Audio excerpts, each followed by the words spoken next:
நீரிழிவு தொடர்பான கால் பிரச்சனைகளை தவிர்ப்பது எப்படி? நீரிழிவு காரணமாக வரும் கால் பிரச்சனைகளை தடுக்க சில எளிய வழிமுறைகள். நீரிழிவை கட்டுப்பாட்டில் வைத்தல். உங்கள் இரத்த சர்க்கரையை சீராக வைக்க அதிக முக்கியத்துவம் கொடுங்கள். மருத்துவரின் ஆலோசனைகளை பின்பற்றவும்.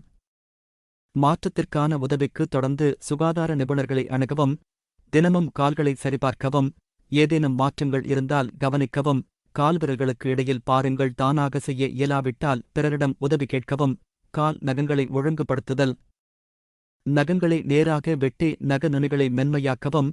அடர்த்தியான மஞ்சள் நிற நகங்கள் இருந்தால் மருத்துவரிடம் ஆலோசிக்கவும். பொருத்தமான காலணிகள் அணிதல். கச்சிதமான காலணிகள் மற்றும் காலுறைகள் அணியுங்கள். இந்த காலணிகள் காயங்கள், புண்களைத் தடுக்க உதவும். சூடான மற்றும் குளிர்ந்த வெப்பநிலைகளில் கால்களை பாதுகாப்பது. வெளியில் செருப்புகள் அணிந்தால் கால்களுக்கு சன்ஸ்கிரீன் பயன்படுத்தவும். குளிரில் வெப்பத்தை தக்கவைக்கும் செருப்புகள் அணியவும். இரத்த ஓட்டம் பராமரித்தல். கால்களை உயர்த்தி அமரவும். அடிக்கடி விரல்களை அசைக்கவும். மெதுவான நடைபயிற்சி செய்யுங்கள். கால்களை தினமும் கழுவுதல் மற்றும் ஈரப்பதப்படுத்துதல். வெதுவெதுப்பான தண்ணீரில் கழுவி நன்கு உலர்த்தி லோஷன் பயன்படுத்தவும். ஆனால் விரல்கள் இடையில் பயன்படுத்த வேண்டாம். மருத்துவர் பரிசோதனை.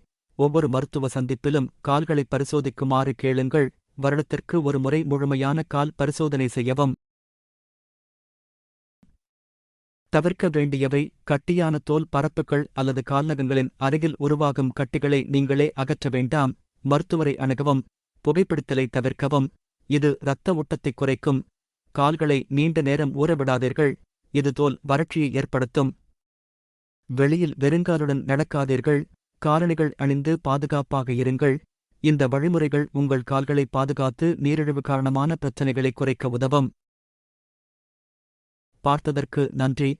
இந்த வீடியோ உங்களுக்கு பயனுள்ளதாக இருந்தால் மேலும் ஆரோக்கியம் தொடர்பான உள்ளடக்கத்திற்கு லைக் செய்யவும், பகிரவும் மற்றும் குழு சேரவும். ஒன்றாக ஆரோக்கியமான எதிர்காலத்தை நோக்கி நாம் நடவடிக்கை எடுக்க முடியும்.